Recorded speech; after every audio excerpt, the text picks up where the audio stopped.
So, a while back, I made a video discussing the possibility of updates making it to Storm 4.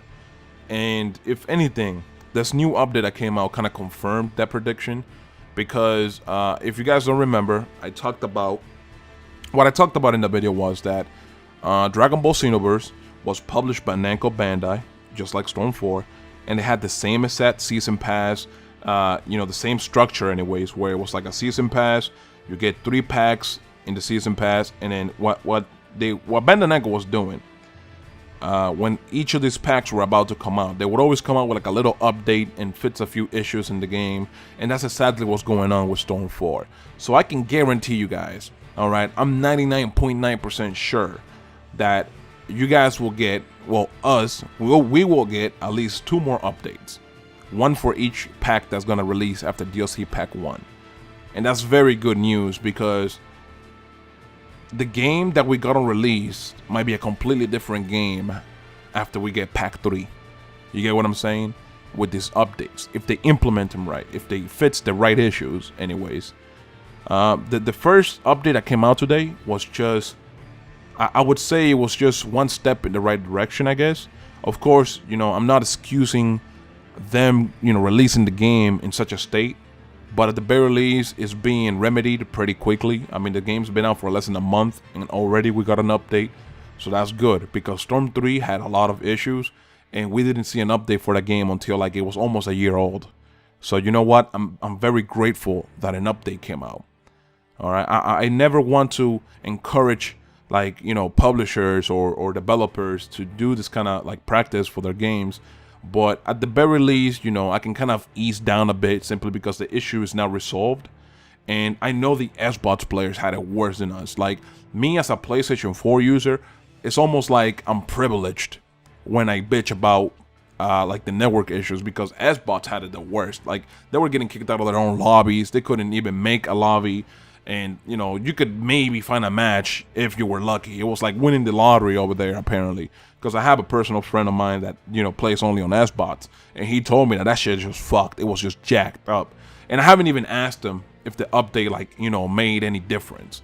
But it probably did, because for me, it made a huge difference on PS4. Like, before, I couldn't even play this game for a whole hour without, getting disconnected and seeing lag all around the place. Now, this evening, all right, on March 3rd, it was like around 9 o'clock. I got into the game. I downloaded the update. I recorded like 7 videos. Okay, I recorded about like 3 or 4 hours of footage, and I not once had an issue with like disconnections or lag. I did get the occasional lag spike that happens in games, but I'm pretty sure it had nothing to do with the servers. It's just lag spike that happens depending on who you fight. Now, I will tell you guys right now, it was a blessing. I got on this game. I played for 4 hours, something that I don't do with most games. I don't play 4 hours straight for most games, and I did for Storm 4, and I recorded a bunch of stuff. And you know what? When I was done with the game, I wasn't like stressed, because I mean, it was a combination of like a million things. First, it was this new update. Then it was me actually fighting good players. The third one was, me actually having players that had good connections. Dude, it was just a combination of everything, and it happened all at once. It was nice. It felt fucking refreshing as hell. Now, for the spectator mode not being available, it is a shame. Hopefully they do implement it into the game, because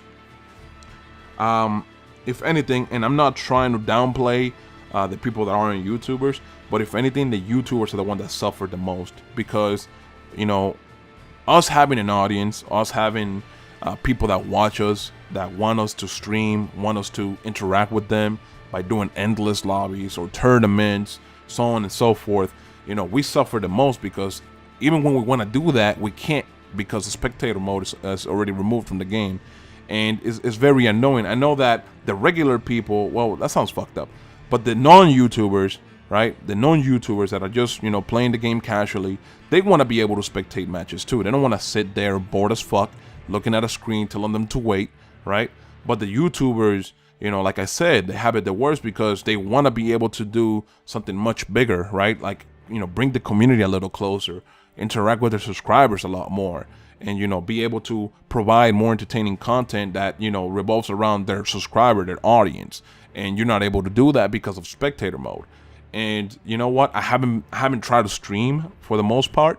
I had so many streaming plans for Storm 4, but given how the spectator mode is removed, it's like, you know, what's the point?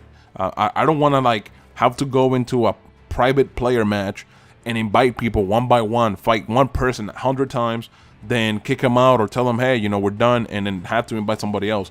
That's very slow, it's very tedious, and it takes way too much time. While if you do an endless lobby, you can, you know, stream for 5 hours and everybody will get a chance to play. Everybody. And they'll get a chance not to just play with you, but they'll get to play with the other subscribers, right? And that's cool. They can interact in streams as well and all that stuff.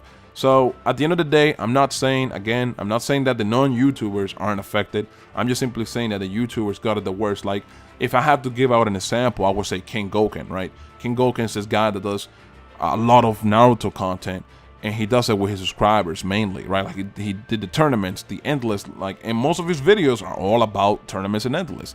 And then guess what happens? On Storm 3, it was fine, right? On Storm 3, it was fine.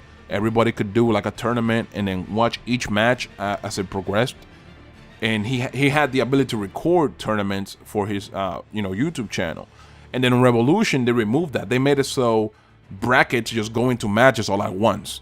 And then what, like, that killed his ability to do tournaments. Then now that you can't even do anything on endless, right? He was doing endless. Now you can't do that on endless. He doesn't even have any way of interacting with his audience in the game. So that's an issue. And, you know, I only use him as an example because he's like one of the only YouTubers, or Narutubers, how people want to say, that did mainly content with their subscribers, right? Because, like, I haven't seen any other Narutuber do content so, like, 90% of their content be about subscribers. I haven't seen that yet. Not even I done it, right?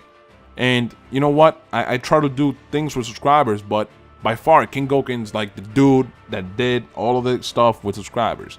And I think he's the one most affected by this, in terms of, I guess, YouTubers and stuff. But you know what? Let's just keep hoping that this spectator mode is gonna be added back. And at the end of the day, man, it's all up to, you know, the developer and Band and Ankle to just see if they can do something about it. Anyways, guys, I'm out. Peace.